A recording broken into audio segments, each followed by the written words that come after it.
각 검사를 하나씩 분석하는 게 있어요. 테스트 바이 테스트라고 해서 각 검사를 하나씩 분석하는 테스트의 자, 장점과 단점을 설명하시오. 이 문제 별표. 이게 많이 나왔다는 거죠. 그래서 별표입니다. 우리가 검사를 종합적으로 이제 분석하는 것이 있고요. 하나씩 테스트 바이 테스트로 해서 하나씩 분석하는 게 있어요. 그러면 여기에서는 하나씩 분석하는 거잖아요. 하나씩 분석하는 방식의 장점과 단점을 보겠습니다. 장점, 그 다음에 단점이 나왔는데요. 하나씩 분석하기 때문에 시간과 비용이 경제적이다라고 했어요. 다시 말씀드리면 시간이 적게 들고요. 그 다음에 비용 면에서 적게 든다라고 하는 것입니다. 그게 바로 경제적인 것이다 라고 말할 수 있죠. 이걸 반대로 한번 생각해 보세요. 전체적으로 분석하게 되면 시간과 비용이 많이 들 수밖에 없고요. 자, 각각의 심리평가 목적에 맞는 최적의 검사 도구를 선정할 수 있겠죠.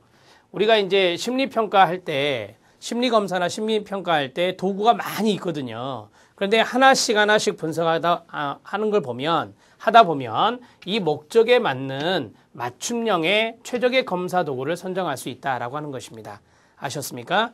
그래서 이 배터리라고 해서 이제 한꺼번에 종합적으로 물어보는 검사 도구가 있고 하나씩 분석해 주는 것이 있잖아요. 그래서 하나씩 분석해 주는 것이 검사 도구를 최적의 검사 도구를 선정하는 데 도움이 되고 경제적이다라고 하는 것이죠. 이렇게 해서 장점 두 가지를 잡아 주십시오. 자, 단점은 무엇일까요? 각 검사를 하나씩 분석하기 때문에 그러세요. 각 검사별로 세워진 가설들에 대한 타당성을 교차 검증하기 어렵다라고 했습니다. 그러니까 검사별로 하나씩 분석하기 때문에 이 각각의 검사들이 세워진 그런 가설들이 있잖아요. 여기에 대해서 타당성을 교차 검증, 교차 분석이라거든요. 교차 분석하기 어렵다. 자, 전체적으로 해야 어떻게 해야? 전체적으로 분석을 해야 교차 검증이 되겠죠. 교차 검증이 되는데 검증이 가능한데 반대로 하나씩 분석하기 때문에 당연히 교차 검증은 어렵다라고 말할 수 있겠습니다. 자, 두 번째, 각각 분석이 이루어지므로 각 검사의 비교, 통합 과정을 통해서 끊어요.